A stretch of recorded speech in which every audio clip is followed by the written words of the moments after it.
Great. Okay, so let me just give a brief about myself and how I chose data science and all stuff, right? So before joining data science, I used to work in NMIMS as an assistant professor for School of Business Management, right? I used to teach business intelligence and machine learning and all that after my PG and while I was into my PhD. So my journey started with a very small scale firm whose name is Aureus Analytics. And this company basically is into insurance analytics. There's a small company, like, having 45 to 50 employees at max in different locations. And we used to solve various different problems for insurance analytics firms, right? Like, uh, LIC, Tata, and all. So while we were working on these use cases, right, obviously it was very difficult for me to shift from regular academics to industry because it's a tough call, right? So because a lot of people will be there and it's very difficult to get into all of this. Though my difficulties, I started learning. This is somewhere around 2015, right? So I started learning data mining, and there were some basic books in my PhD coursework, right? Like data mining using Timothy and all.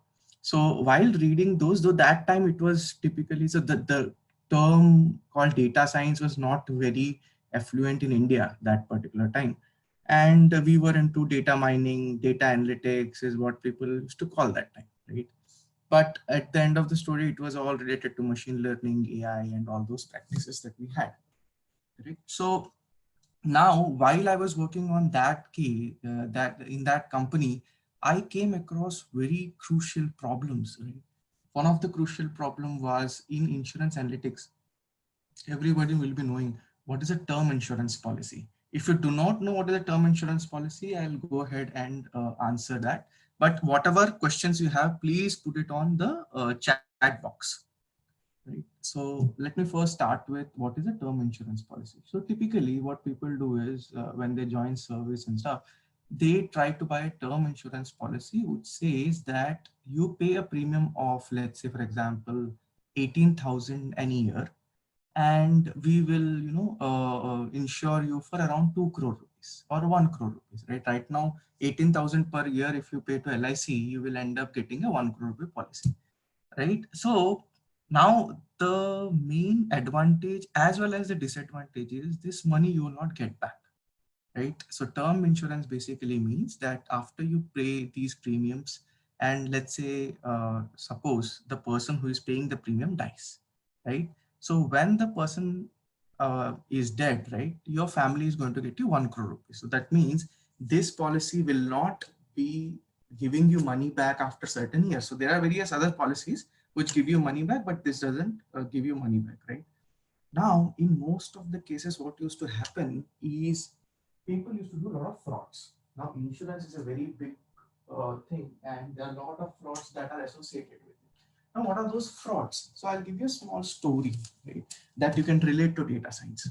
So, the story starts as there's a place X in India where there is a big nexus of insurance agents. There's a nexus of various different medical officers and stuff.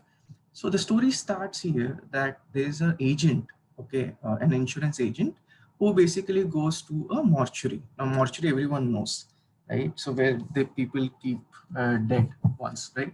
So when he goes to the mortuary, and what he does is he basically talks to a family there who has, that family is having a recent death, and says, hey, I can get you 1 crore rupees. Now the family is thinking, for a dead body, why people are going to pay 1 crore rupees? What this fellow does is goes to the mortuary, talks to the forensic person, right, forensic doctor, and says, hey, can you give me an uh, uh, an death certificate or a death certificate 3 years after the current date? Now, what this particular agent does is he talks to that forensic doctor and says, so give me death certificate after 3 years. Now, what Insurance Regulatory Authority of India says is any policy which is greater than 3 years of the date of issuance will cannot be investigated thoroughly. You can investigate it, but there are a lot of challenges to investigate. But any claim which comes within the 3 years, then you are free to investigate. This is what they said, but right now there are a lot of changes that have happened, right? Now, the objective for us is to find out the fraud here. What that particular agent does is he goes to a medical doctor, okay, or first fills up all the entire, the form, pays up 18,000 rupees, and the company, the insurance company says, hey, why don't you get a medical, analysis done? Now, once they start the medical analysis, he goes to the doctor, this agent goes to the doctor and says, hey, I'll pay you 25 rupees. Can you give me a medical certificate saying the person is good? So the person has already died, right? So they create a medical certificate saying that the person is alive and is working fine, right? Now it goes to the insurance company. Now the insurance company has the panel doctors, and one of the panel doctor is corrupt here, right? So what happens is it goes to the document and there is no insurance company employee involved here. It's the agent, it's the doctor, it's the forensic expert and the family. Now they pay the premium for next 3 years, well and fine, 18,000 rupees into three. Let's say for example, 20,000 round figure, and the total amount comes around 60,000 rupees.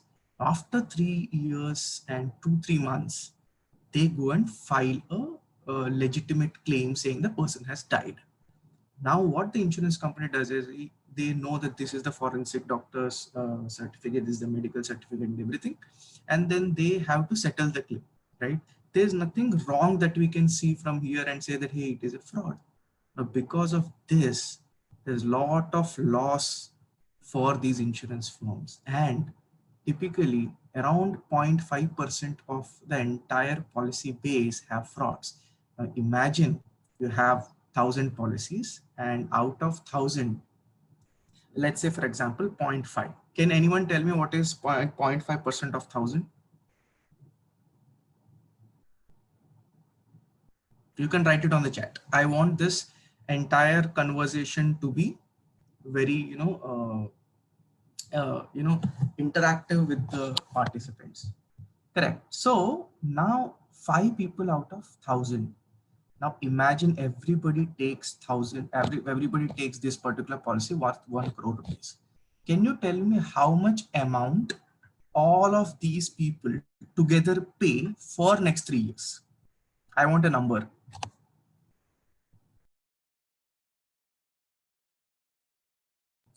1,000 people, 18,000 per year into 3 years. What is the amount?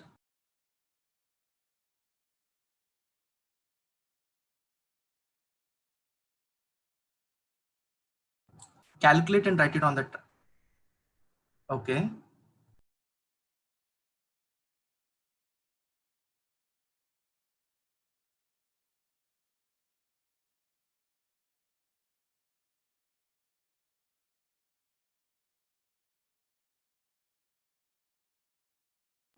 How much is this, guys?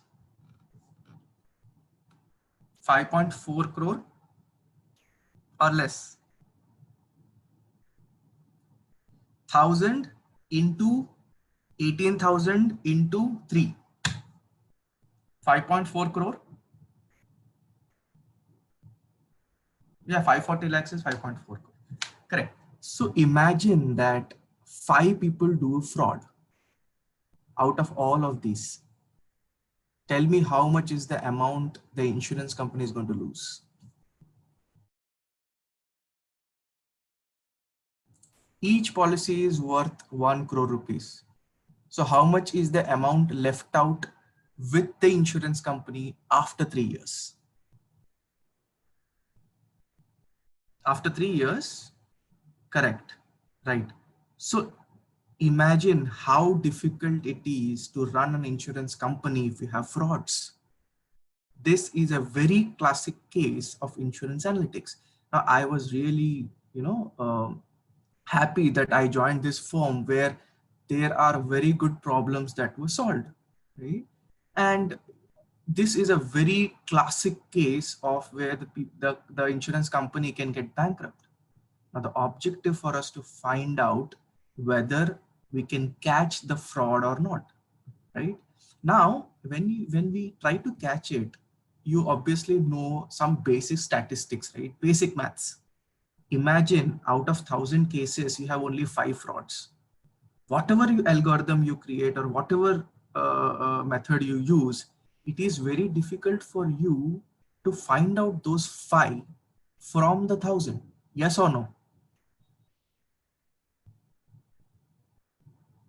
It's like a pin in a haystack. It is very difficult. Whatever algorithm you run, whatever project you do, or a methodology you use, it is very difficult, right? Now, to do a manual analysis of it, a person has to do, or a insurance company has to go to all 1,000 policy owners' house and see if the person is really alive, or is the person sick, right? So there might be two cases, right? Either there might be a fraud or an early claim. Early claim means that person has taken a policy, and really speaking, the person was already very sick, right? These cases also come up, right? Now it is difficult for the insurance company to go to everyone's house and see, hey, okay, so my voice is cracking. Okay, fine. So for going to everyone's house, it costed approximately 10,000 rupees per house. Or let's say, for example, for the insurance company, it took 10,000 rupees per person to go to their house and then find out. Now tell me, 10,000 into 1,000 is how much? That's the logistic cost, right? That's the logistic cost. So what this company came to us and said, hey, let me give you a project, and I want you to find out top 100 people whom you think is fraud. Now, if I find out 100 people out of the entire chunk, and I send this insurance company men to their house, can you tell me how much is the entire cost here?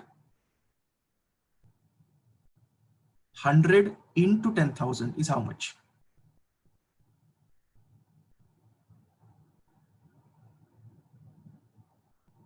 Correct, 10 lakh rupees.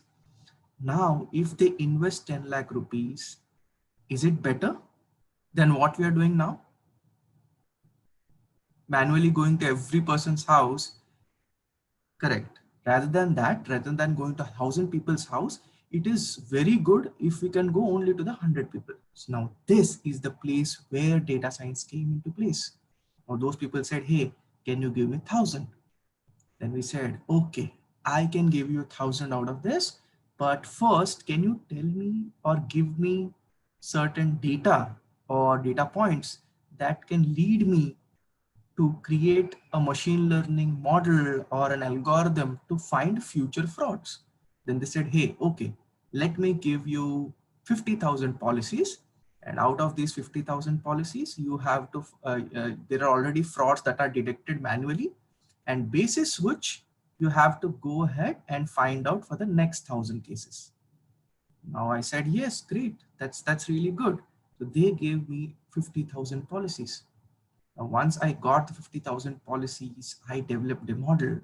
But don't you think my accuracy would be low?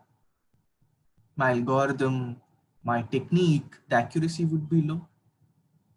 The reason why the accuracy would be low is out of every 1,000 cases, I'm just knowing 5. So whatever algorithm you use, whatever AI technique you use, my accuracy would be less.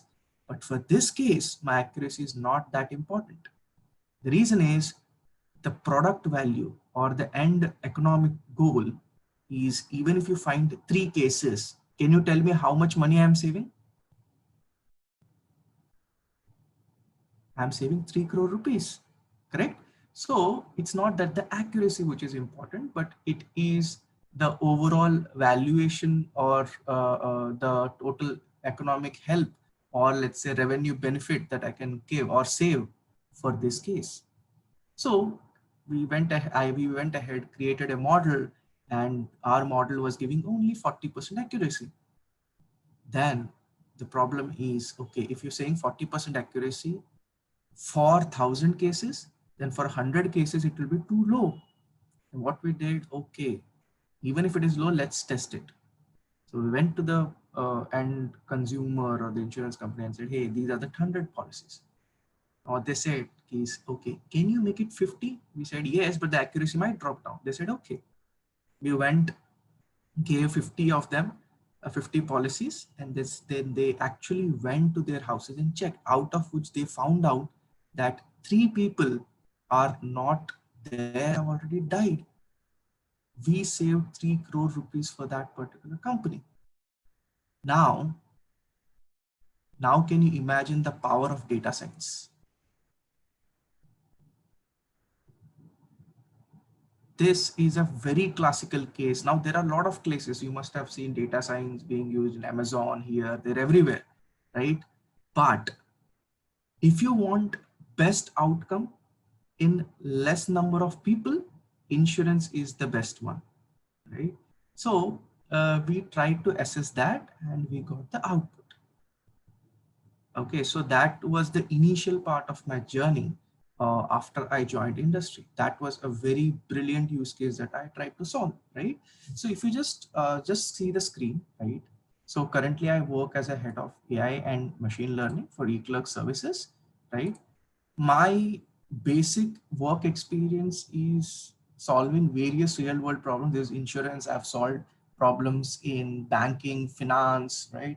I have also solved problems in uh, marketing, right? All of the business, even healthcare and all stuff, right? And if you see, right, this is my journey. So this is my engineering, 2009, MTech 2012, and PhD 2015. So now if you see this case, right, so it starts here as I was a cloud system intern, then I was a member of Center of Excellence in NMIMS. Everyone knows what is, which college is NMIMS, right? It comes under top 13 in India for management. Then I started my journey into analytics with Aureus, right? It's a very good firm. Then I started working with eClerx, right? So initially I was senior analytics consultant and now I had the AI and machine learning, right? So that is my intro. Any questions on what I have explained till now?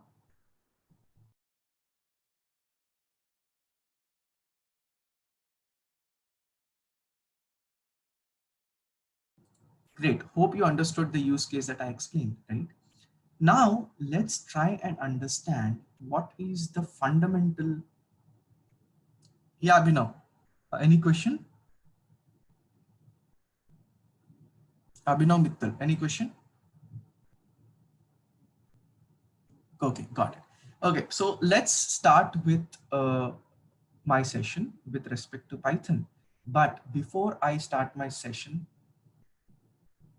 yeah, Jagmeet, healthcare have a lot of frauds, typically into assessing the personal health information on stuff.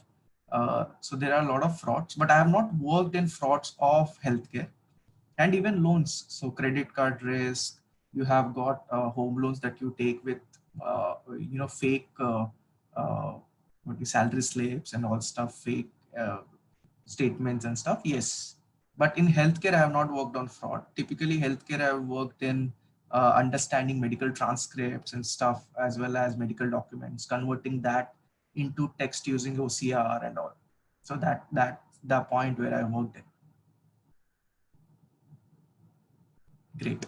Okay, so before I start, right, I want to typically make you understand why is that Python most necessary when it comes to machine learning. Why people prefer Python, right? So before I start with explaining that, I want you to just go through the link that I give you in next 4 to 5 minutes, and then I will start with my session.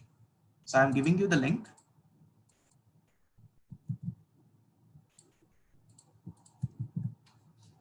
I want you to take 5 minutes, read this, and then we'll come back.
Just take like 2-3 minutes, and then I'll go ahead and explain you why Python.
No, the session is not paused. I have given a link above. I want you to click that and read it once. So this basically helps you to understand why Python is useful.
Sure. So all other questions related to regression and all, I'll talk later, right? While we go ahead with the session. Hope everyone has read this. So the reason, Abhinav asked a very good question, right? So some people use R instead of Python, right? Now let me explain you one simple part. Everyone knows how what are the constituent parts of a computer, right? So you have memory, you have hard disk, you have CPU, you have GPU, and all those stuff. Now, when you use R, fundamentally, every algorithm or let's say some basic fundamentals like statistics and stuff, when you do it in R, every data is first pushed into the memory, the RAM that we have in the machine, and everything is computed then and there. Now, if you take very large data sets, R will not function very well, right? And Python in this case does not function totally on the RAM, but it does something called IO operations. I'll tell you what is IO operations, right? When you have a hard disk in your system, right? Every time you're doing some computation, your data gets saved in the hard disk, and then the next part of the computation goes into the memory and runs. But what R does is when you write a very big code, everything runs in the memory, right? Some people use R because R is very functional if you have very smaller data set and if you want quick results, right? But whereas Python structurally has to be written in some sequence, correct? And if you ask me, R looks like, a command line kind of a language. R is a language, right? Programming language. Whereas Python is a scripting language. There is a fundamental difference between both of them. Right? Python is used in multiple different places like web development and all those, but R is not used. R is typically used for statistics. Okay, so fundamental difference why people don't use R and Python in larger projects is because of the memory related issue, right? Now, one of the major reason why Python is used is it's not as difficult as C or C++ or Java, right? So if you see the syntax of Python, it is very straightforward and simple, okay? And Python has its own compiler. R obviously has its own compiler, but there are lot of different packages that Python has, which R do not have. Now I'll tell you what are those, right?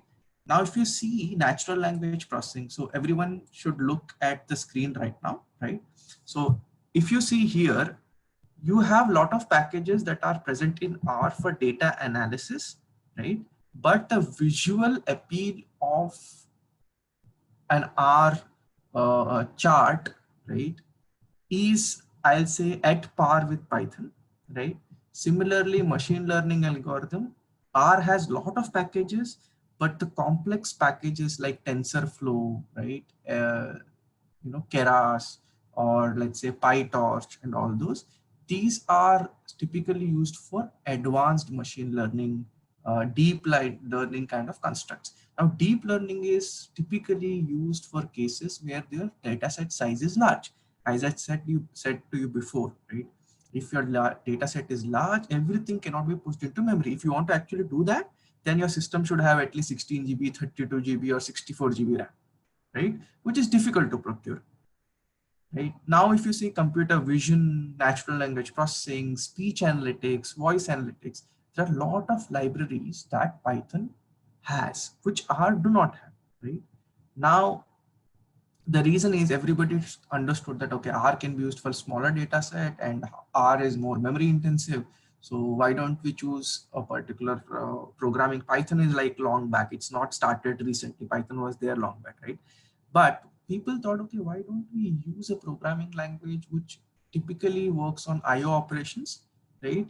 And it is less time consuming and it is easy to code. Why don't we go ahead and improve that and create a lot of libraries within that? Now, Python is open source, right? Now, there is no particular structure standard to all of these open sources because no company owns this, right? But what people thought is okay, basis platform independence, basis various things like where you don't have to write very long code like Java and Java, you can see .NET, you can say C, C++. Python was more simpler and easy to understand because in data science fundamentally is not related to programming. You can use Java also to do programming in data science. You can use .NET, you can use C, C++, you can use R, any programming language. The reason why we are discussing about Python is because it has a lot of libraries already in place and you don't have to do everything from scratch. Okay. And one more mantra I'll tell you. Data science is more about building your logic and common sense to solve business problems. That's the fundamental mantra, right? Now, obviously, you have to learn Python, you have to learn algorithms, you have to learn regression, classification, everything. That's fine. But first and foremost, your 50% of the battle is won if you can understand the business problem well, correct? So this is the first agenda part where I have explained you about why Python is really useful in case of data science. Any questions on this, please do ask right now.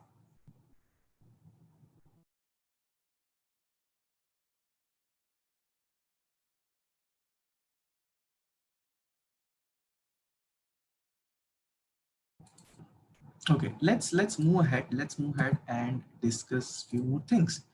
Now I will give you this link. The objective of this link is to try and understand what are the different IDEs, right? Can anyone tell me what is the full form of an IDE?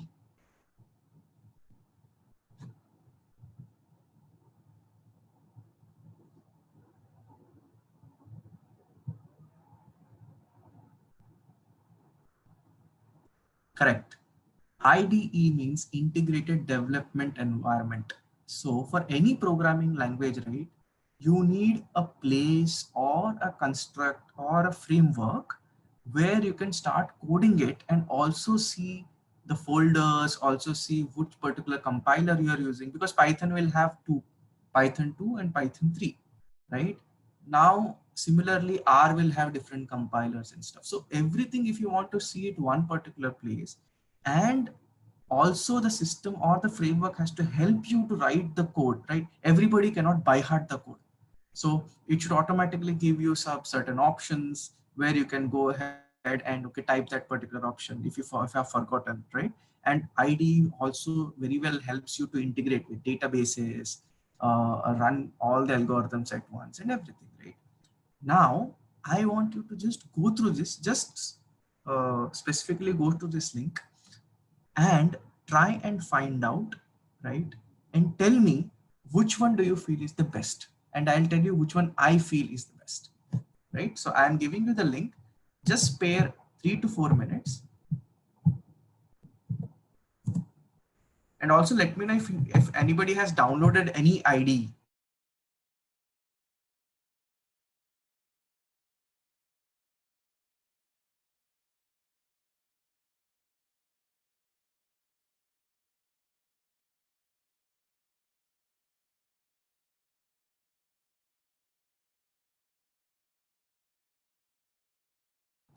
I'll tell you the difference between Anaconda, Jupyter, PyCharm, Spider, and all those.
Let's take 2 more minutes.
Done, guys?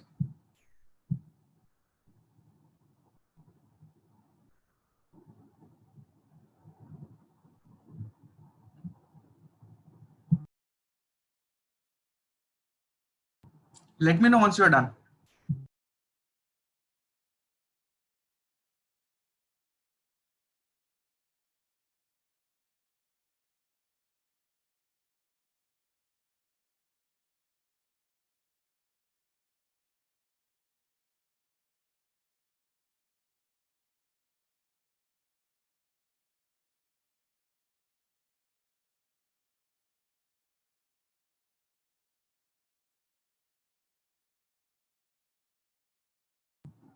Hope you're liking the session.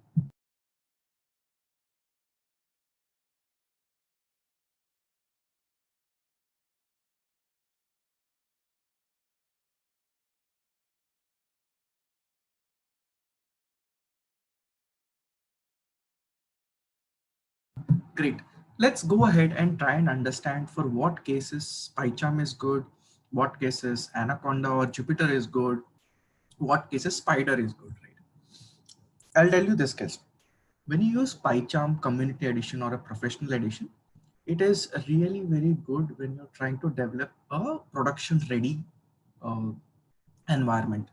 I'll tell you what is production ready environment. Let's say you are trying to build a machine learning model, or let's say, for example, you're trying to build a data science use case. Not every data science problem is related to machine learning, but you're trying to create something like that and you want to put it into production, and your end customer or the client basically wants to use it, right? You have created a web page where you are, let's say, for example, uh, you are trying to create a web page for this insurance analytics thing that I explained you, right? Now, when you have that particular web page in place, you just upload your policy details and the system will automatically tell you which particular policy will be a fraud and which particular policy will not be a fraud. Now, when you're creating this kind of a website and also structuring it properly, you cannot use a Jupyter notebook.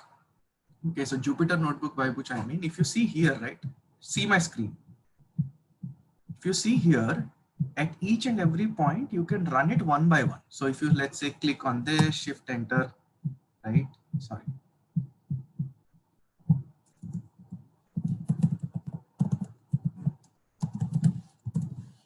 Right? So if you see this one by one, you can do. There is no direct entire code that you can find here. Now for these kind of things, or let's say when you want to put it into a production in a client side, you cannot use Jupyter notebook directly. You need to convert that into a Py file. So if you click on, if you have to see the screen, right? And download as, if you see .py. Now you have to do this, you have to change the details. You cannot link this entire thing directly with your database, right? Or you cannot link it to your website. All of these things are difficult when you're using a Anaconda or a Jupyter Notebook, right? This is very good in case you are doing it at a company level. Let's say, for example, you are doing some research, or let's say, for example, you are trying to understand building of the code, or let's say, for example, you are trying to do development as well as testing, correct, on in your company. When you do that, then this is very good, Jupyter Notebook.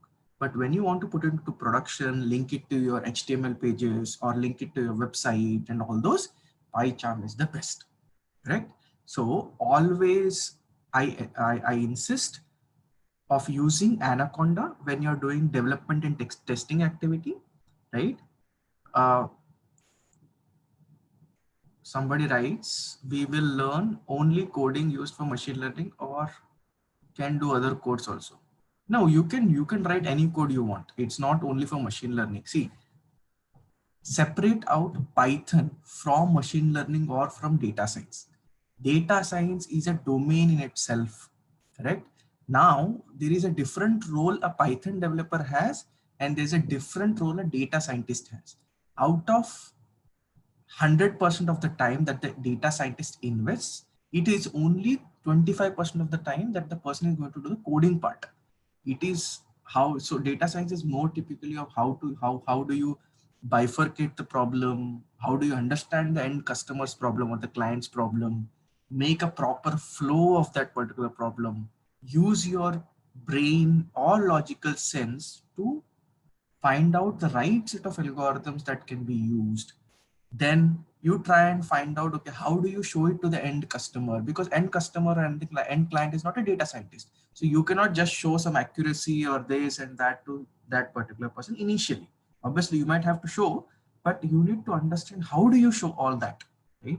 Because he is not worried about the accuracy. What he wants is basically, or she wants as an end client, is basically that the system should work and should give the right output. So what is important for the end client? Revenue generation, revenue saving, all that. So you might have to showcase things in that fashion. So let's separate out Python and data science. Python is used in data science, but data science is not Python. Hope I am clear, right? So you can not only do machine learning, you can do all of the sorts of things in this. It's not only for machine learning. Hope I have given the answer for you, Devank.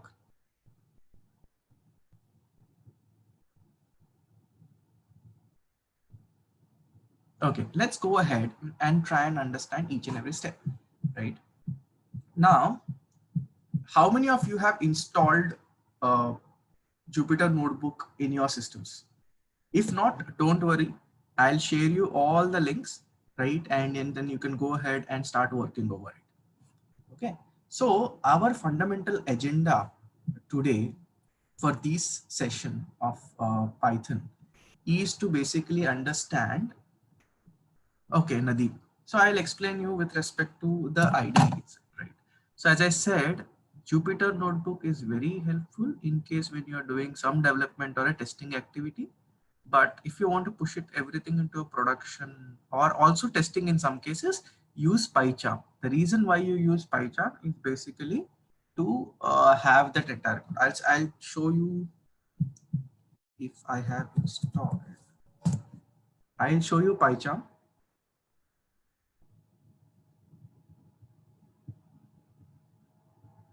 Sanidhya, any question? No, Shivani. For learning ML, you do not require too much expertise in Python because let's say Python has 100%, data science uses only 20% of it. So you don't have to vastly read Python, right? You have to read the Python in such a manner that whichever is very important for data science. Okay, so if let's say Python has 100 chapters, then fundamentally data science uses only 2 chapters or 3 chapters out of it. So best source for learning machine learning, if I tell you, it's not exactly that you learn machine learning, right? It's not that you just run algorithms and get. if you want to get into a proper job into machine learning or data science, fundamentally you should know how to solve business problems, which is not taught on free channels like YouTube and all. So obviously you can learn machine learning, right, on YouTube and stuff, but if you actually want to get into fundamental understanding of how to solve a business problem, it's better you join a particular course where they teach that, right?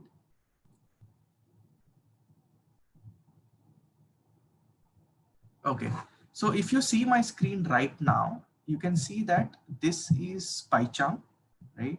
And here is the project details or that we have. And if you see here, every code is written in stretch, right? But if you see this, it is bifurcated. So you can have one entire, one part here, the second part here, third part here. So you can either run everything in simultaneously, but the thing is, if you want to do production cases, then you have to use PyCharm, right? So if you click here, file, and you go to settings, right? And interpreter. So here you can have multiple interpreters. You can use Python 2, Python 3, and all those, right? Similarly, if you see the project structure, this is the point where you have projects. So this is more useful when you are trying to use it in production, link it to the website and all those. So in that cases, but the fundamental difference between both of them is this you have to run in a sequence, right? You cannot run every line like this. But if you want to run every line and see, this is very useful. So those people who are actually pro in coding prefer this, because you can have, let's say, 1,000 lines of code, and if there is a bug, you have to run everything. But if you are not a pro in this, then I think it would be best if you start using Jupyter Notebook. So Atul asks me a question, which ID is used in industry? In industry, both the IDs are used. As I said, for development activity, we use Jupyter Notebook. And second, for production activity, we use PyCharm. Hope this answers your question, Atul. I would prefer that if you ask questions at the end, right? At the end, I mean, this entire session is bifurcated into what work I have done. Second is why Python. Third is which ID is the best. And then fourth is your Python basics, right? So at this point, I end the ID part, right? Any other question that you have, you can ask now.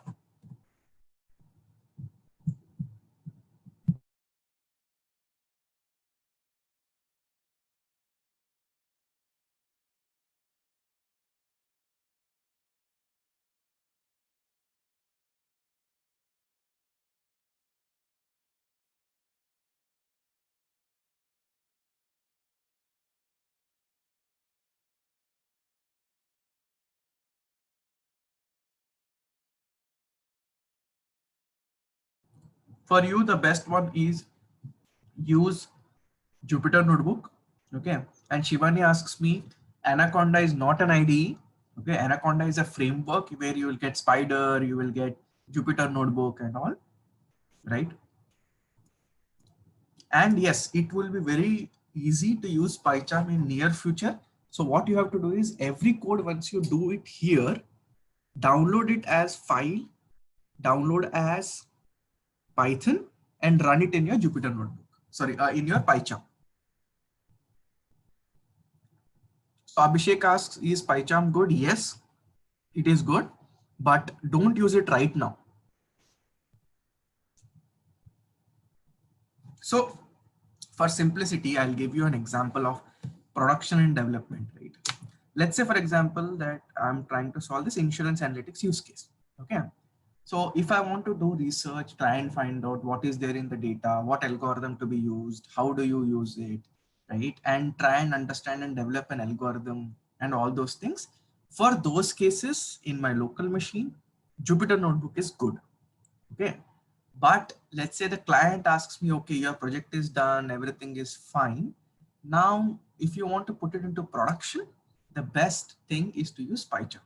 Okay, so somebody from Board Infinity team asks, what about Spider? Now Spider is good, right? But it is good only for your basic level activities. Like say, for example, when you're doing development activity, because Spider cannot take huge data sets. Okay, so it looks like PyCharm, but PyCharm is more flexible rather than Spider. So even the ID is not proper in Spider, neither the HTML, JCSS, or let's say, for example, Angular or Bootstrap connectivity is difficult in Spider, whereas PyCharm is very good for a lot of web development activities, because most of the applications, or let's say the client end activities that we do, end up being a dashboard or a web development page or a web page, something like that, right? So Silpa asked, is it fine to use Google Colab? Yes, it is fine to use Google Colab. But the problem with Google Colab is every time you shut down your machine, you have to restart everything. So if you are okay with it, you can use Google Colab, but companies don't allow Google Colab because Google does not open, number one. And one more thing is Google Colab is very helpful in cases where you don't have to create environment on a single laptop. So if you're using it for personal use, better use Anaconda or PyCharm. But let's say, for example, you want to showcase it to like 10, 15 people, or you want to use the code elsewhere and you're trying to shift different machines, then Google Colab is good. But if you're using one single machine, then please don't use Google Colab, use Jupyter. Because Google Colab, typically will not, help you to install packages sometimes. And so, right. Okay. And it gives you one GPU for free, but typically that GPU is not that useful if you, unless you're doing some small and deep learning activity. But if you want to do complex deep learning activities, it cannot help you. Okay. So let's go ahead and do step by step, right? Now the session one is typically to understand Python, right? So how many of you are really very new to Python?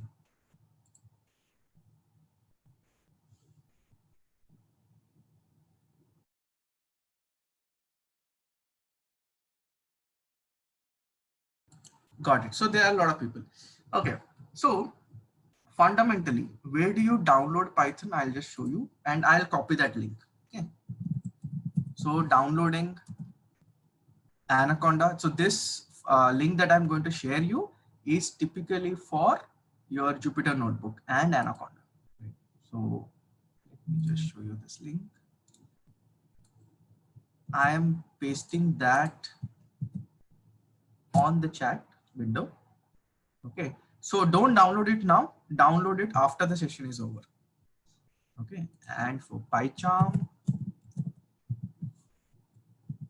you have to use community edition. Don't use professional.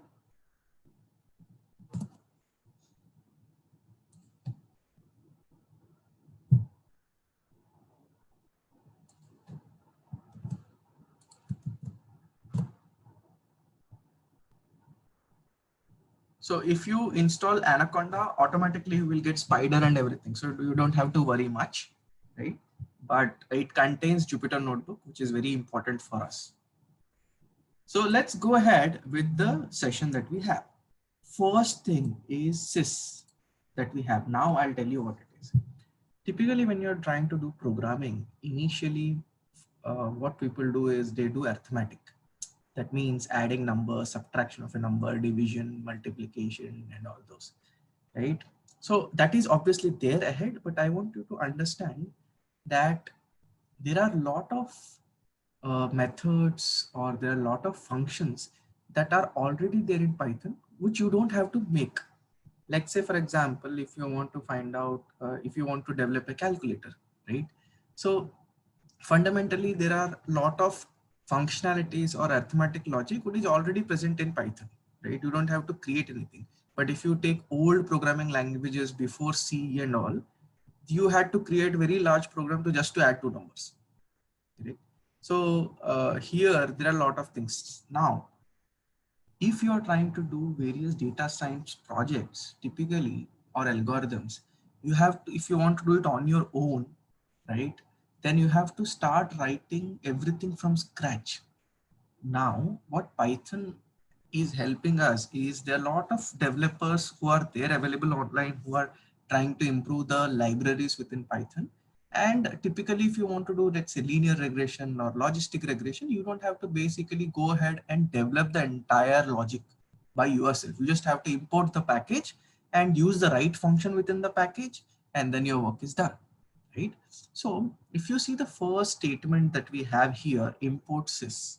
So any system related function like version, like let's say for example, when was it installed, whether it is default, what version it is, right? All of those is present in SYS, right?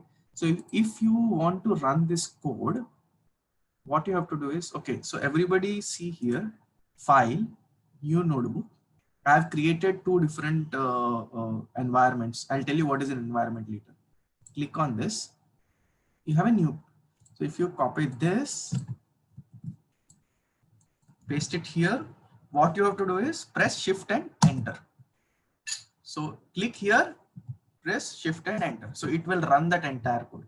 So can you tell me what is the version that I have on my system? What is the Python version?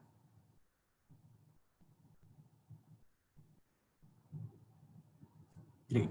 So if you see this first, right, this 3 means Python 3 and 7.4 is the actual version within Python 3. So there is a fundamental difference between Python 2 and Python 3. Can anybody tell me?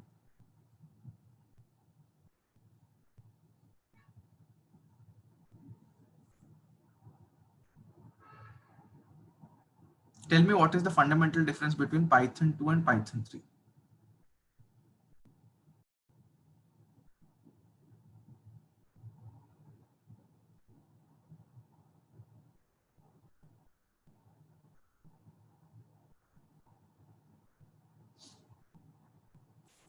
Okay, I'll tell you the fundamental difference first. Difference number one, in Python 2.7, right, there is a difference between how you read an integer and a long. How many of you know what is integer and long in C language? Right? But if you actually see Python 3, there is only one integer type which behaves like integer as well as long. That's the fundamental difference, right? Second, typically Python 2 has two string types. One is Unicode and one is non-Unicode. Can anybody tell me what is a Unicode?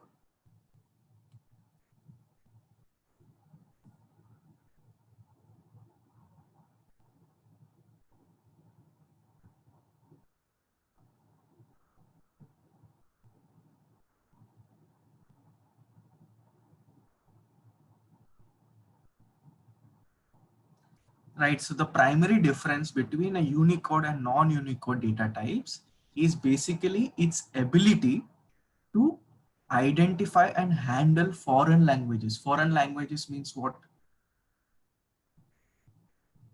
What do you mean by foreign language?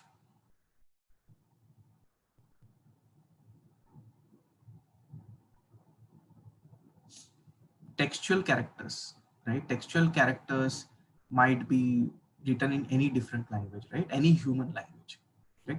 So that is the fundamental difference between both of them. Hope you understood the difference between Unicode and non-Unicode.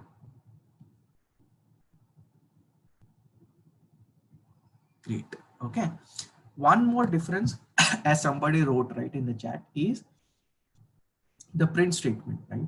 So print statement basically is in, if you say 2.5,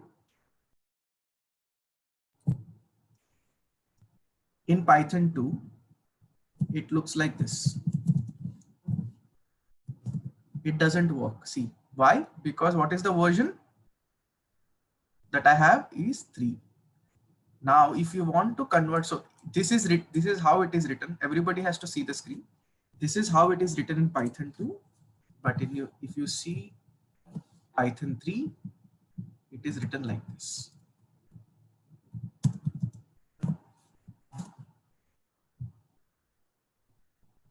Okay, so typically you don't need quotes within that in this case, right? But if you want to write,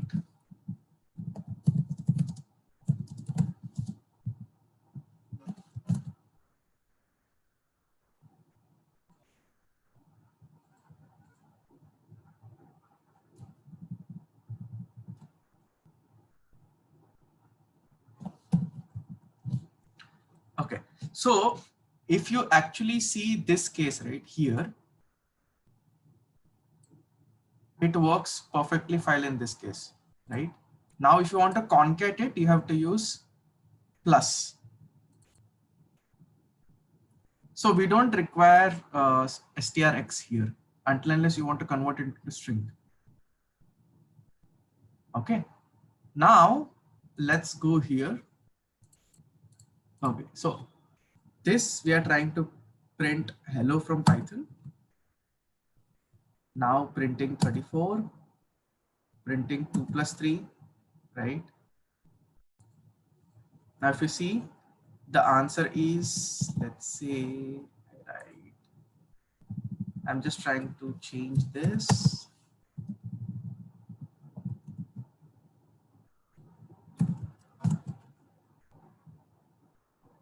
Correct. Any questions for these sessions, right? Now you can ask while I'm typing this, right? Because this will be more useful for you. So you can ask doubts as and when things are going on.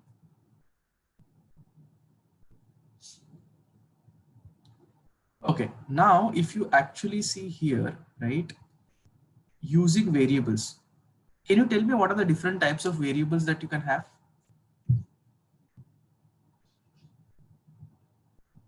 Fundamentally, there are only two types. One is either it's a string or it's a number. Okay. Now a number can be converted into string. Can a string be converted into number? So typically we cannot do that, but there is a possibility to typecast if it doesn't have textual content. So for example, if you write,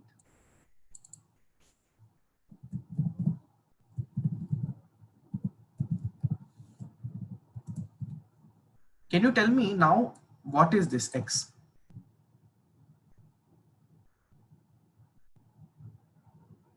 It's a string, correct? But if you see here, it's a number or an integer, right? Now let's go ahead and see these values. So this is anyhow you are clear, right? Let's go ahead and see something which is fundamentally important. Okay, x is equal to 5, y is equal to x into 3, right? And print y. So you get 15 here. So these are very simple arithmetic operations. So you don't have to worry much about. Let's see simple data types. What are the different data types that you have in Python? Can you tell me the list of data types in Python? Basic data types.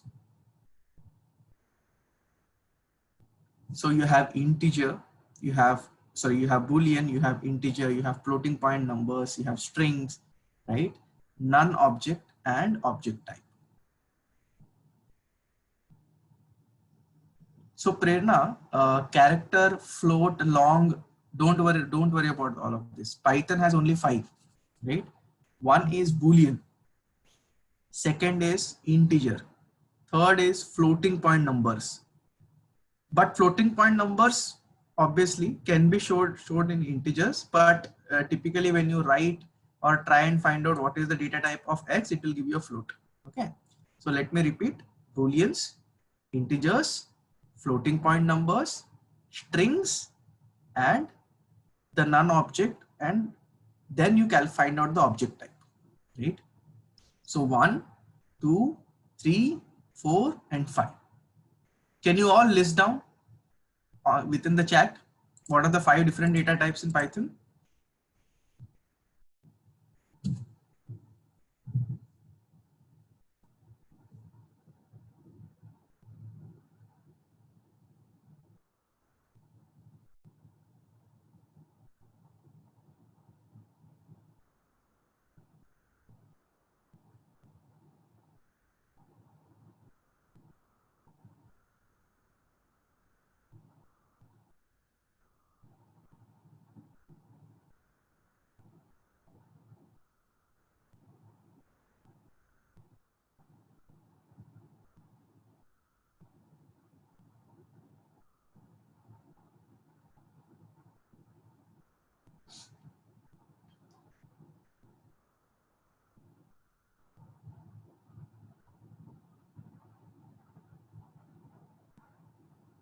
Great.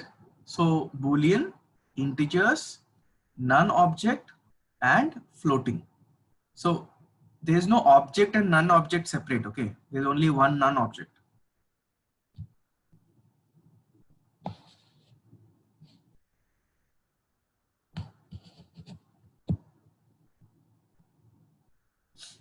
So typically a Python can handle 14 decimal points. Hope this answers your question. Let me just check who has asked that. Abhinav. Got it. Okay, let's do it one by one, right? So if you see here, A is written as true. So here the T is capital. Okay, B is false. Print A comma B, true false. X is 10 less than 5. Is 10 less than 5? No. So the result is false. Next, try and assess the integers. I is equal to -7, J is equal to 123. These are whole numbers, okay? So print I comma J. Okay, what if I want to put a string in between?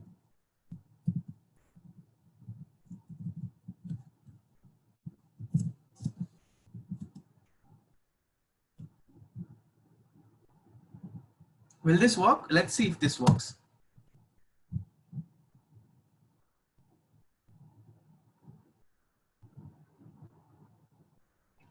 Right? So if you see here, I have put a bifurcation called semicolon in between. Okay, let's go ahead. Okay, everybody's clear about floating point numbers, right? Okay, let's go to strings. How do we concat strings? Okay, so to add a new cell, you have to click here. Everybody see on the screen? Click here. Okay, if I want to print all together, so somebody says plus, let's see.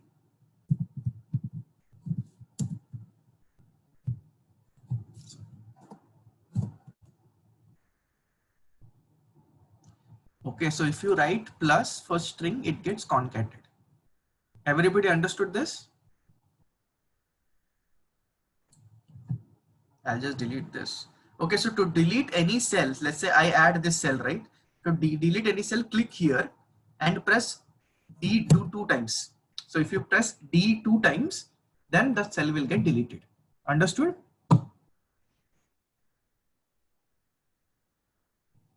Okay.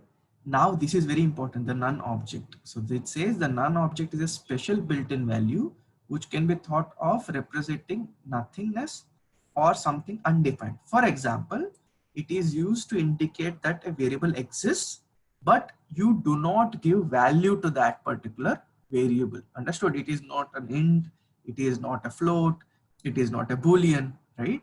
So none object is used just to create a placeholder or a place for a variable, but without giving any data type to it. Understood, everyone? Not exactly garbage value, but it is just to initialize a variable without any, for example, let's say you have written z is equal to none. And in future, let's say, for example, z is equal to 5 if you want to do, correct? And then print z.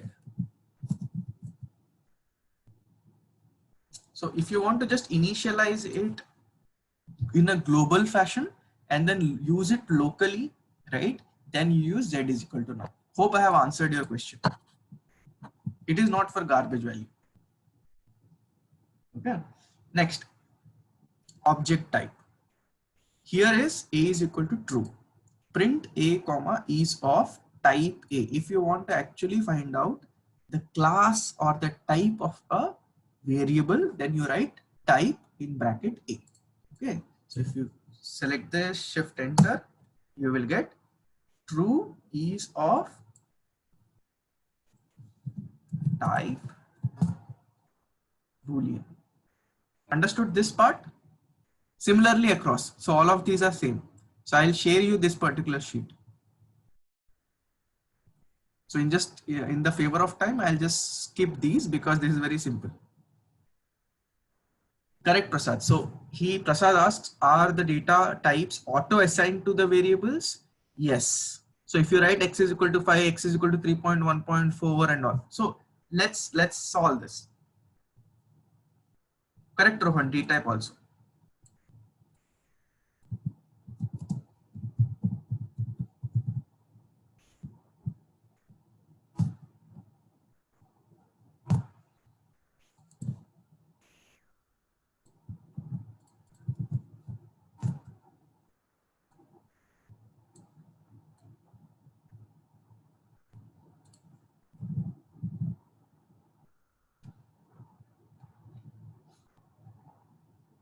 Okay. Now a small exercise, 5 minutes. I wanted to read this carefully and write it in the chat window. These 2 points. Yes, Nadeem, I will share this entire session notebook to you. You all have to read this and put it in the chat window.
Very nice. Let's go to the next part. I'll just close this, right? Okay. Arithmetic, everyone must have now understood this, right? Now, what the most important thing is this. Can anyone tell me what is this statement that I have highlighted right now?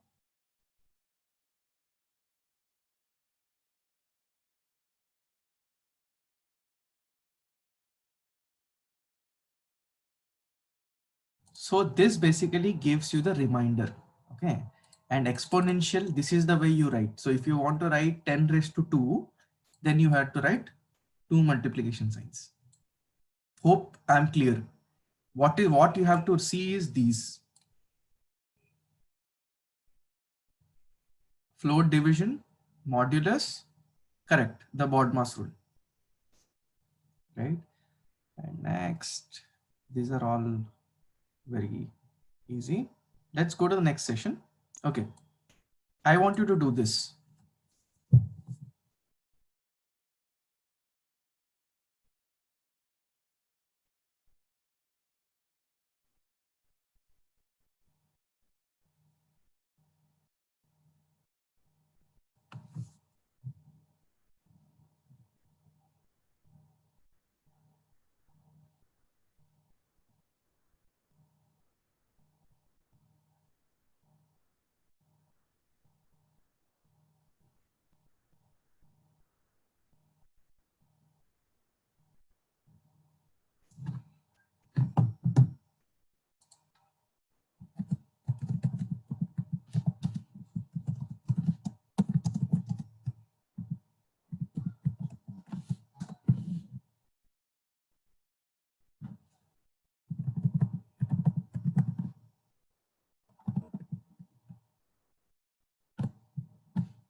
Okay, great.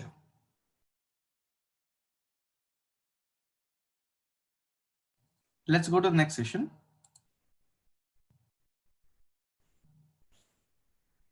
Okay, so what we are going to do here is basically what are the different data structures that you have in Python? How do you do string manipulations? What are sets and what are dictionaries, right? Now, can you all tell me what is a data structure? We completed data types, right? Data types is fundamental atomic structure of any given variable. Next, we will go ahead and try and understand what is a data structure.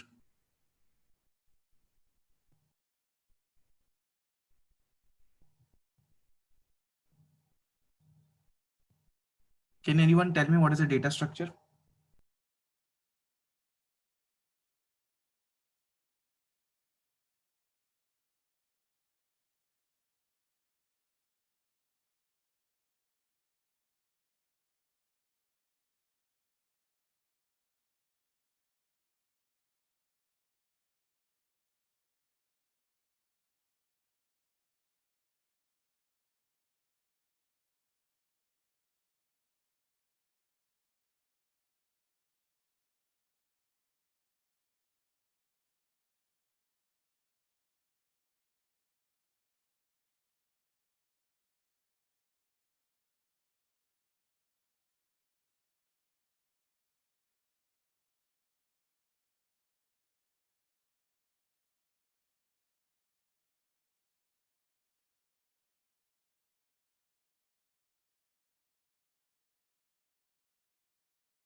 Right, perfectly said, right? It's a collection of data and functions and the relations, right?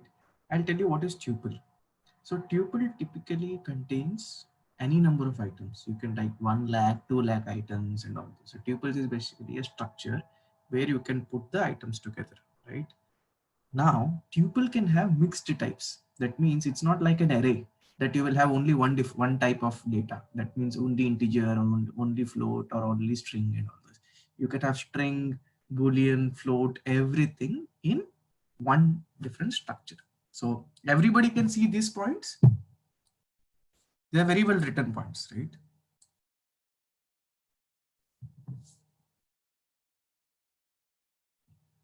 Can anyone tell me what is immutable?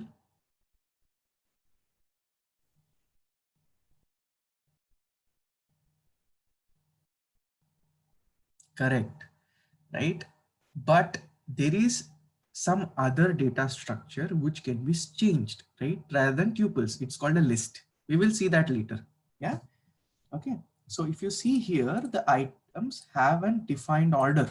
That means this number is first, second. So order by which I don't mean ascending or descending order. Okay. So once you fix an order, it will be like that only. Did you understand this?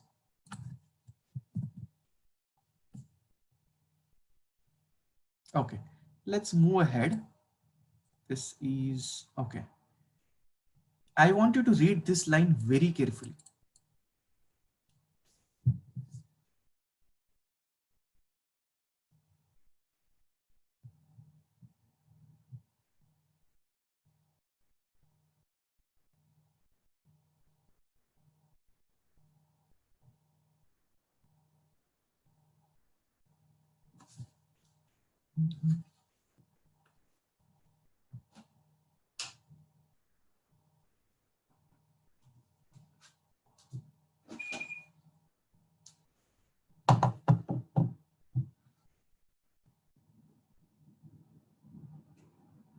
Correct. As Sanket has given, right?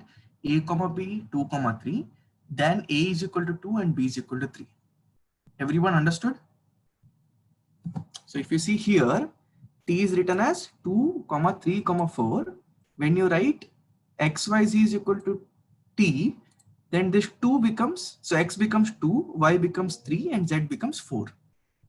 Now, fundamental thing is this.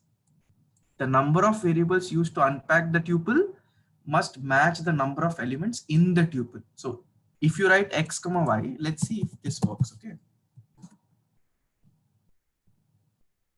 See, there's an error. Too many values to unpack, expected to. So if you see here, I'm just replacing it with Z, running this. Am I clear? Okay. Now the question comes, where do you use tuple? Now, wherever you just need to do basic level of analysis within the numbers, like say for example mean of certain numbers, or let's say for example you have a small data set that you want to showcase, you typically use tuple. But if you want to do some matrix manipulations, changes, everything, and it changes in real time, then you use list. I'll show you what is list. I want all of you to read these things. Fundamental difference between a tuple and a list is mutable, that means it can be changed. Tuple is immutable, or it cannot be changed.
So Abhinav, a particular order doesn't mean ascending, descending. Order means whatever order you have given the numbers in, let's say 123, then 3, then 5, then you cannot specifically change that particular order.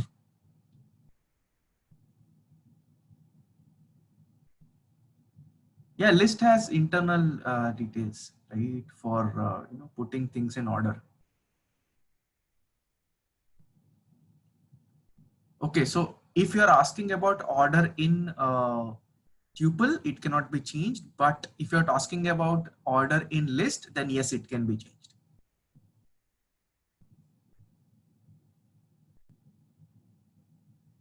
Okay, let's go ahead. I'm just running this. Any doubt in this?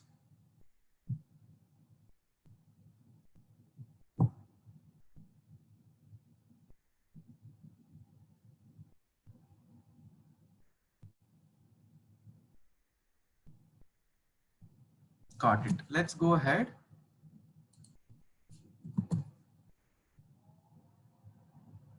Can you tell me what is this?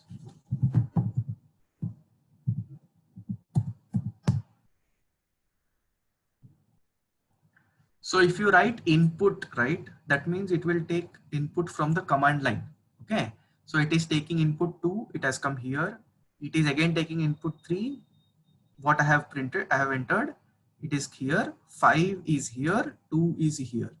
So can you tell me what is the dimension of this matrix?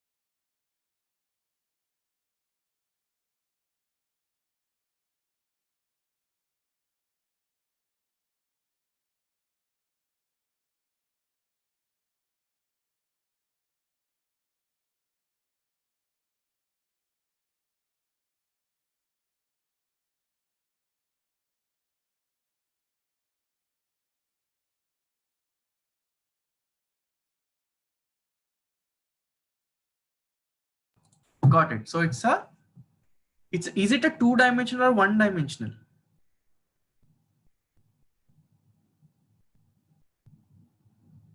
Correct. Right.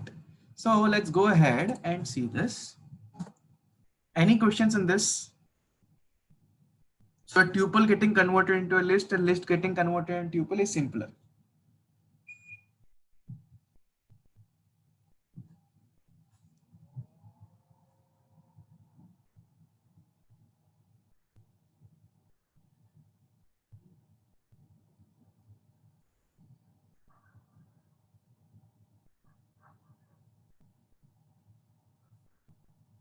Any questions?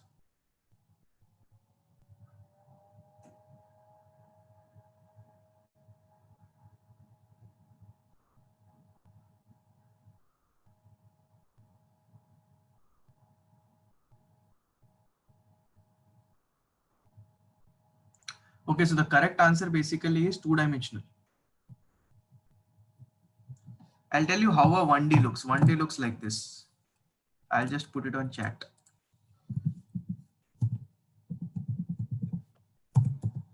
This is 1D. Okay. If you want to have 2D,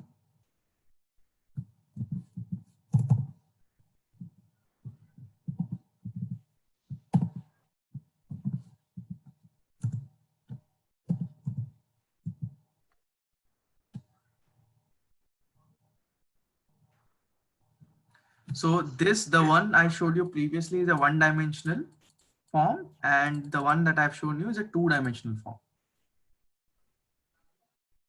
So Abhinav, yes, the number of dimensions are the number of rows in a regular matrix, right? But when you actually showcase a two-dimensional construct, right, then you will have list within list. Okay, so you cannot put it in a sequence. I'm saying the output will not look like a matrix, but fundamentally it will be like that in a list. Hope that answers the question. Okay, let's see how do you manipulate tuples and list.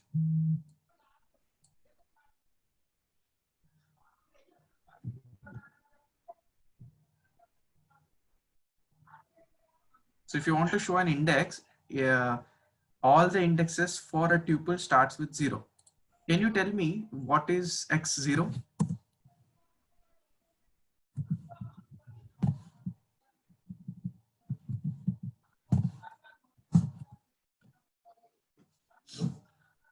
Correct.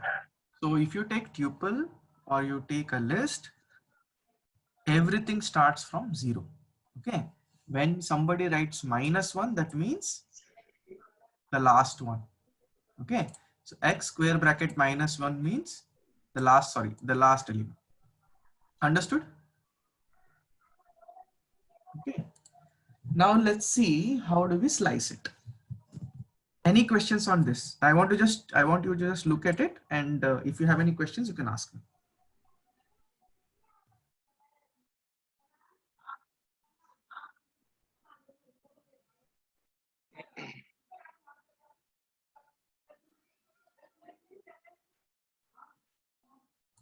Everyone, please mute.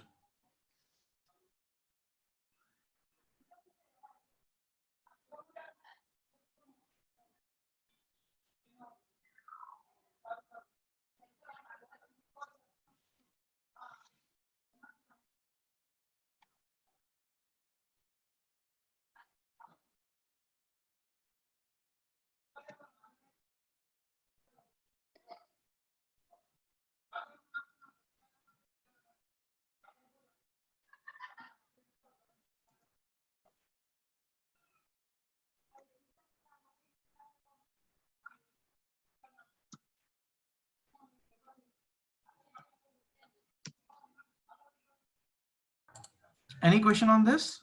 This is fairly very simple. Okay. How do you slice it? Slice means getting these two. Now, can you tell me if you want to print 92 and 87 from this entire list? Can you tell me how do you do that?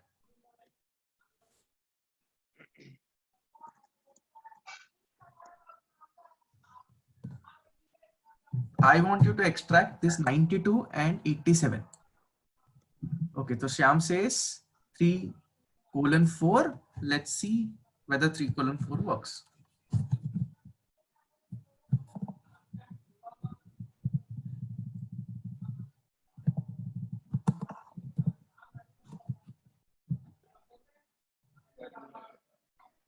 No, it does not. Can you tell me why? What if I write 3, 5?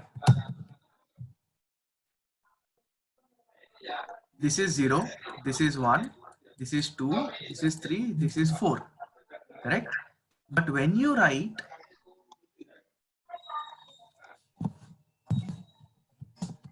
3, 5, as here, if you see, right, it is 0, this is 1, this is 2, this is 3, this is 4. Where did 5 come? What if I write 500?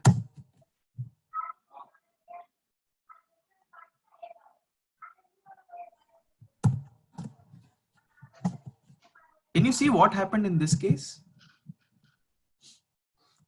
This clearly states that any number you write greater than the index number in a list, right, is taken as the last value. So it will forget about if you write 500, 5,000 or 5 lakh, it will just give you the last value, correct?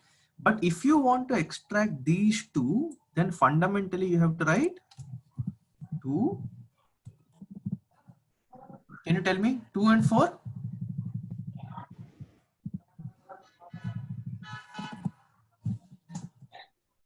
Understood? What if you had written 2 and 3? Only one value. Can you tell me why?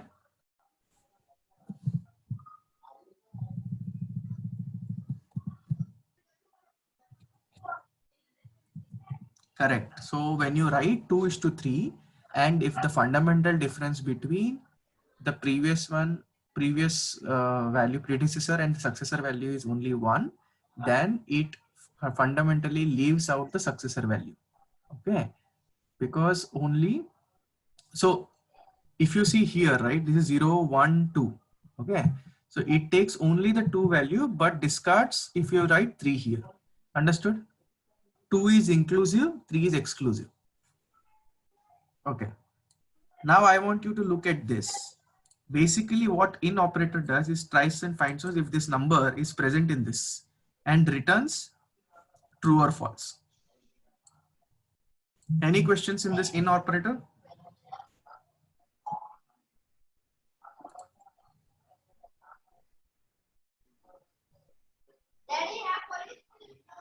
Got it. Okay. Let's go ahead and try and understand the next one. 2:2 means any number that starts from the index position 2 till end. Hope it is clear.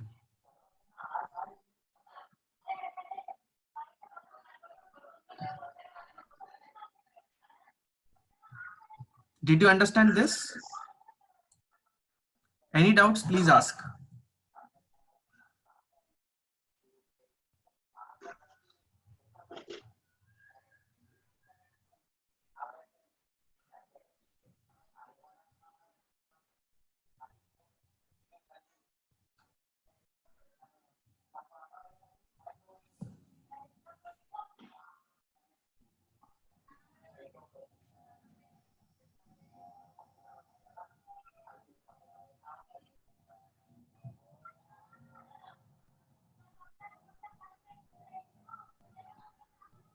Okay, so you want to learn this once more or this once more?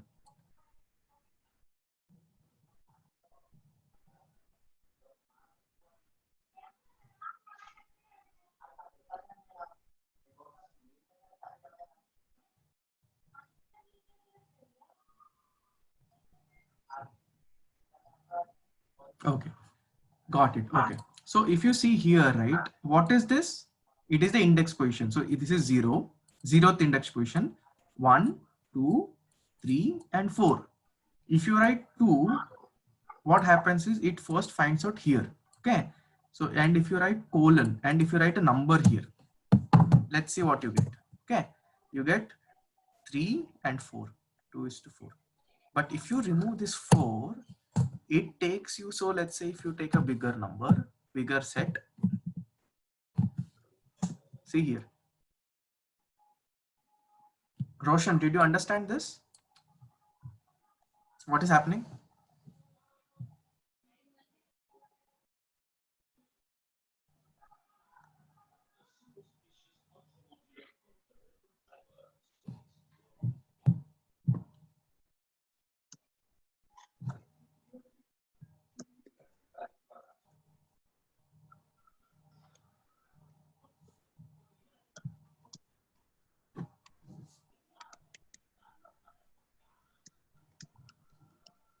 So Abhinav asks me a question, does it works in list and tuple? Let's not answer it right away, okay? But think in a different fashion. Let's copy this and it is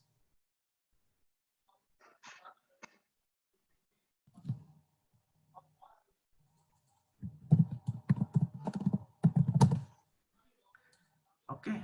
And let's do this.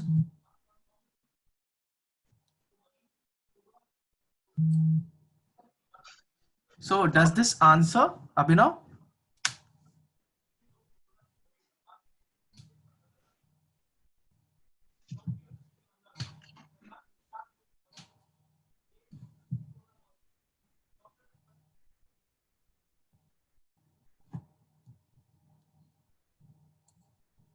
Great. Let's go ahead and try and do the length part. Any questions on this? Just have a look.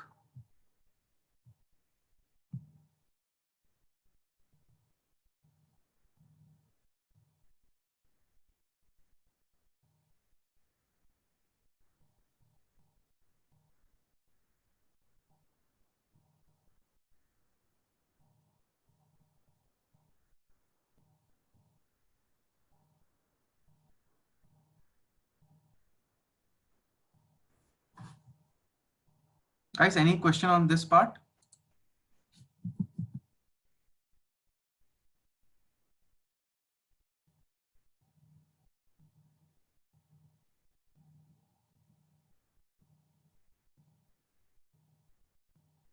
Okay, so Sanket asked a very interesting question. I could not check that. Let me just write down. So he asked a very interesting question, colon 2.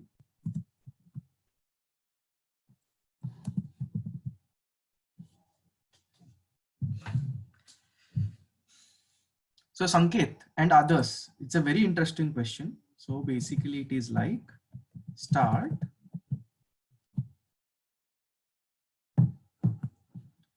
colon stop colon step.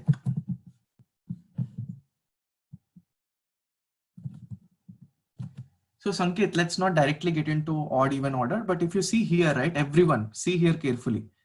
When I wrote colon 2, it gave me 1, 3, 5 and 7. So start is what? 1. Stop is never ending. So start is from the base, never ending, and step is 2. So what it will do is it will take 1, it will take 3, and it will take, sorry, 5, and it will take 7. What if I want something else?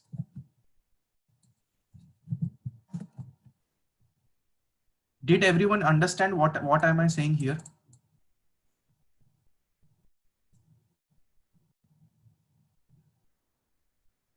Great. Okay. Now I want you to we'll just skim through different values. Any doubt in this?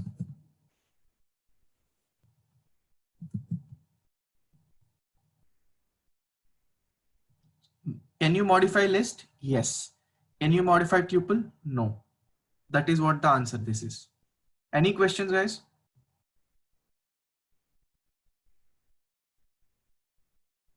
Okay. Now let's see if you give the values like this, can you append? How many of you know what is append?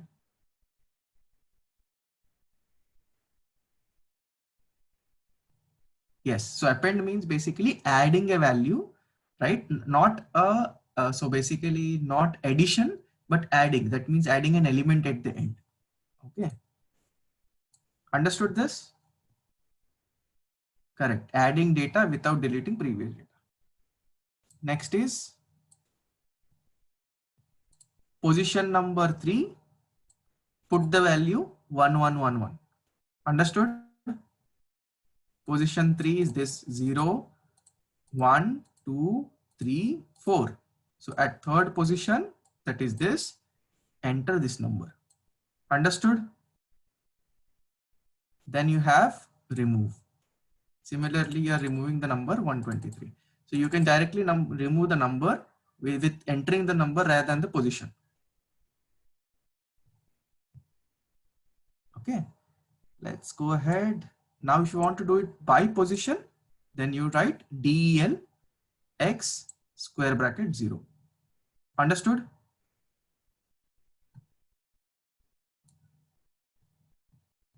Okay, can you tell me the difference between extend and append?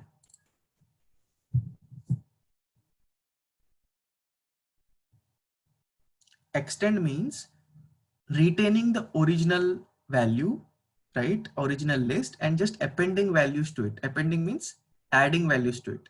When you write a dot append b, it will actually append that entire b to it, right, as a list itself.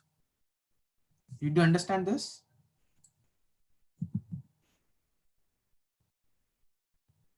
Okay, so Rohan, if Rohan asked a very good question. If there are duplicates, how do you do that? So there is a function called set, S-E-T, in bracket the list, then automatically all the duplicates will be removed.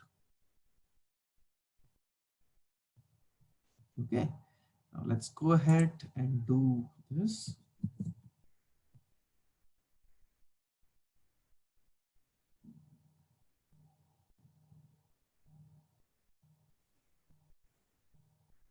And this. Okay, so those who want to understand insurance analytics, right? I had posted a nice video online.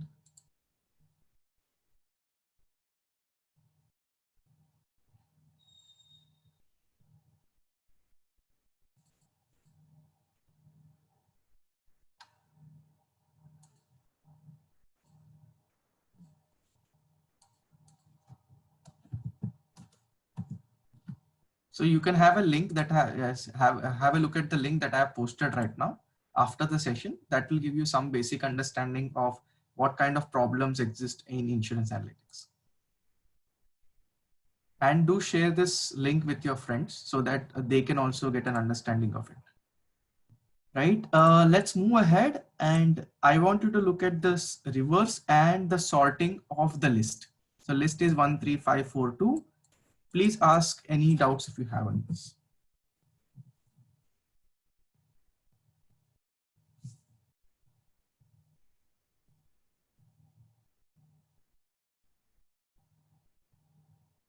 Okay, so you want to see.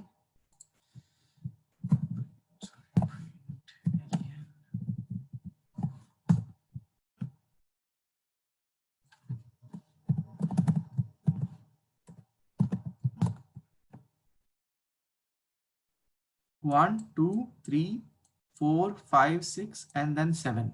That is the reason why it is 7.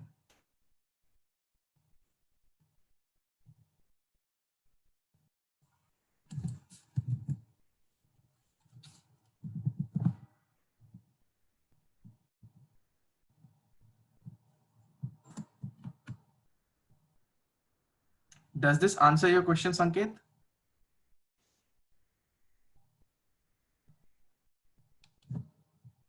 Great. Okay, I'll just scroll down. String manipulations. Just have a look at this and tell me if you have any questions.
Okay, so Abhinav, are you asking for this space?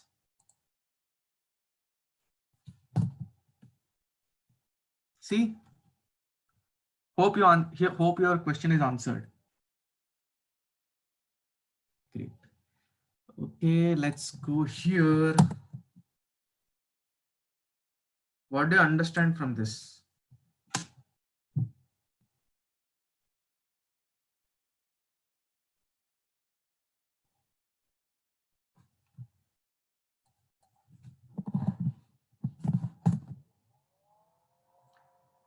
Correct. The string is immutable, cannot be changed. That is the reason you are getting this. So a tuple is immutable and a string is immutable, but a list is.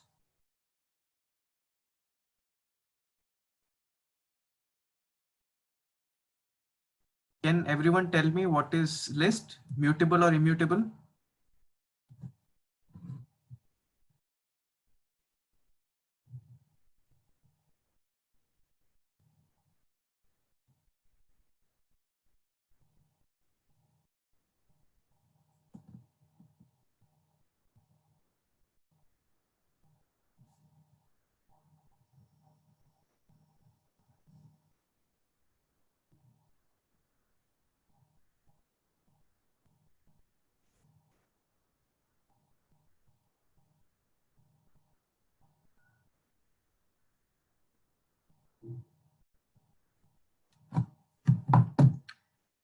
Correct. The copy of a string is mutable. Yes.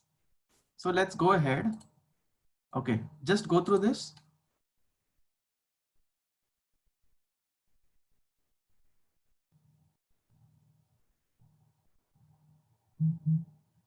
So this will give you the actual index position where it is. So if you see C, it is at 0, 1, 2, 3. So it is at 2. So if you write CDE, so if you write CADE, it gives -1 because it could not find CADE. Okay. But if you remove this and shift enter, it is trying to find CDE within this. And it will give you the index position of the first element. Hope you understood this point.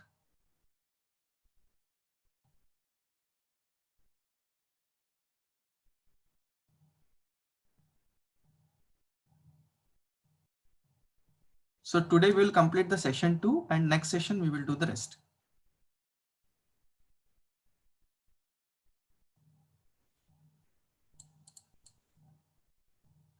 So Shyam, we will send you a detailed, Excel sheet or document, which will have all the details and stuff. So don't worry, we will calculate everything and send it to you. Send it to all of you. Okay. Now I want you to look at this.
Great.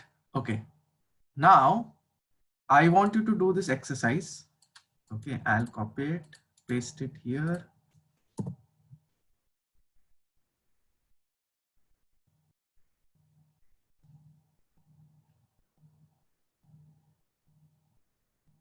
Okay, let's do set, right? So if you write set, I told you, right? Set contains all the unique elements. So if there are any repetition within the list, when you write set, you will get all the output back. So if you see here 1, 2, 3, 2, 3, 2 is repeated, 3 is repeated. Okay. But when you write set, what happens is all the duplicate elements will go. Hope you all have understood what is set.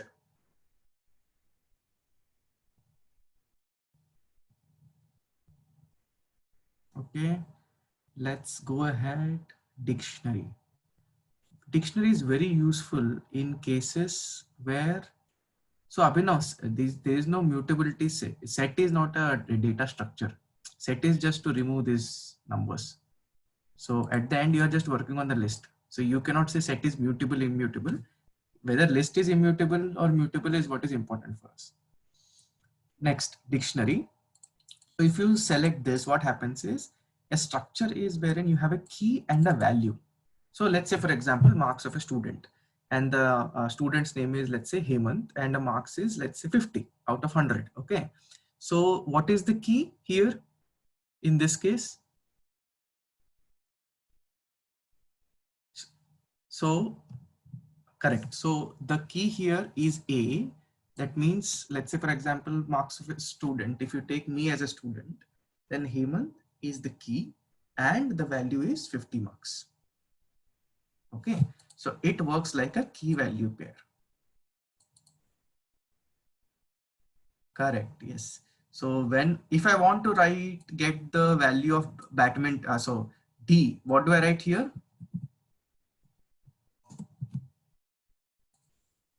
So you can call a value basis the key. Everyone understood?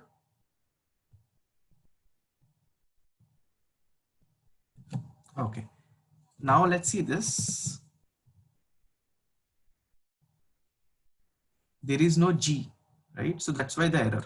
So if you see here, there is no G. Okay. But if I want to make it D, understood, all of you?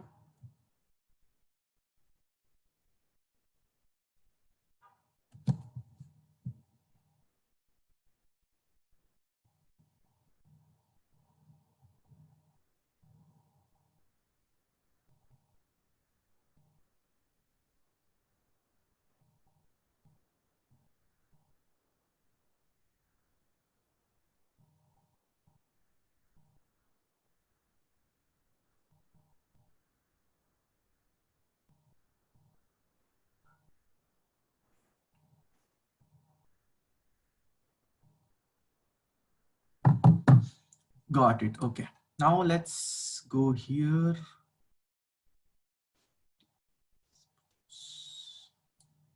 Okay. If you don't understand 28 and 29, please tell me. It is pretty straightforward.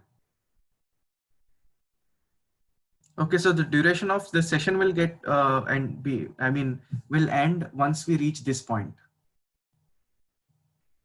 I'm just highlighting the important ones. Any questions on this? It is just checking if T in sports, that means there is no T at all, right? So it is going to give false. Why not in sports? Why is not there in the sports? So sports is a dictionary. This is the key and this is a value. Okay. Now, when you find out length, it is 4. 1, 2, 3, and 4. Everyone understood length of a dictionary?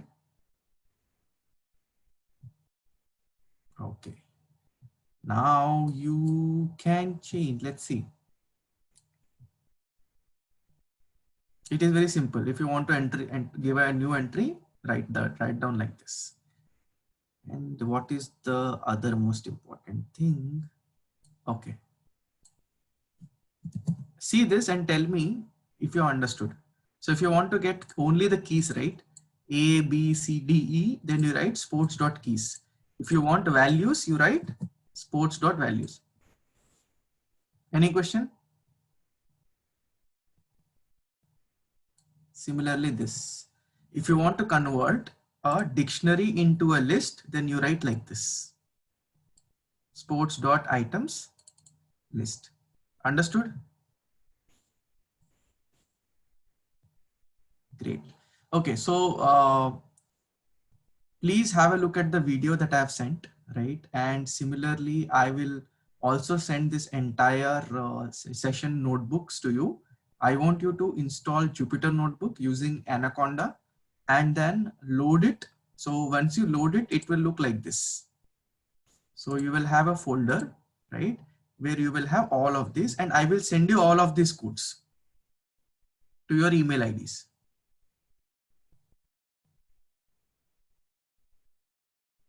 Okay, any other question?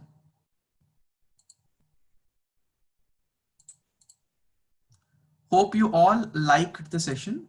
Do give me a feedback.